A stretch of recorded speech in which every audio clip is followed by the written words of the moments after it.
उपमुख्यमंत्री एकनाथ शिंदे यांचा 13 फेब्रुवारीला नाशिक दौरा। आभार यात्रेच्या निमित्ताने शिंदे नाशिकला जाणार। विधानसभेत महायुतीला मिळालेल्या यशाबद्दल आभार मानणार।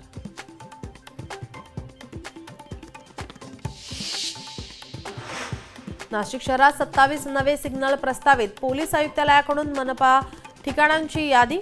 मनपाला सिग्नल उभारण्यासाठी नवीन ठिकाणं सुचवली।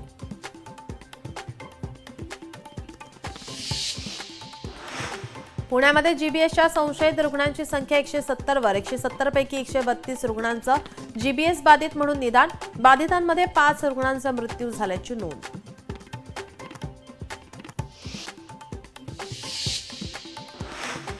अवजड वाहनांना पुणे शहरात 24 तास बंदी। गंभीर अपघात रोखणं, वाहतूक कोंडी सोडवण्यासाठी प्रयत्न। अवजड वाहनांना मध्यरात्री 12 ते सकाळी 6 या वेळेत प्रवेश।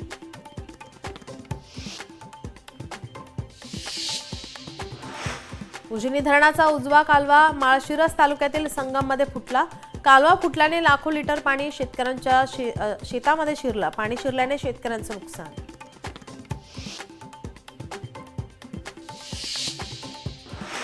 शिवप्रतिष्ठान हिंदुस्थानची धारा तीर्थयात्रा 7 ते 11 फेब्रुवारी दरम्यान उमरठ ते किल्ले रायगड पदयात्रा। संभाजी भिडे करणार मार्गदर्शन।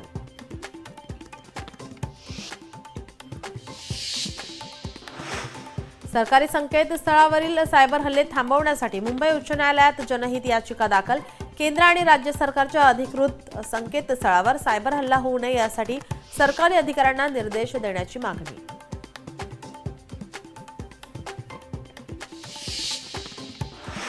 आळंदीतील वारकरी शिक्षण संस्थांची तपासणी सुरू। महाराष्ट्र महिला आयोगाच्या निर्देशानंतर तपास।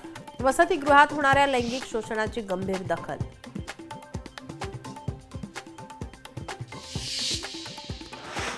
मध्य प्रदेशातील कुख्यात टोळीचा देशभरामध्ये शोध सुरू। चंद्रपूर जिल्ह्यात एसआयटी कार्यरत। सीमापार सुरू होता वाघांच्या अवयवांचा व्यापार।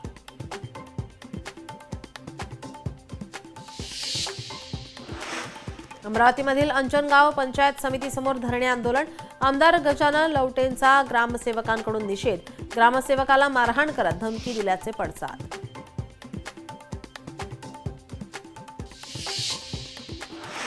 कोरेगावमध्ये 4,60,000 रुपयांचे 23 ग्रॅम एमडी जप्त। ड्रग्ज तस्करी प्रकरणी एका व्यक्तीला अटक। 1 देशी बनावटीचे पिस्तल आणि 2 जिवंत काडतूस जप्त।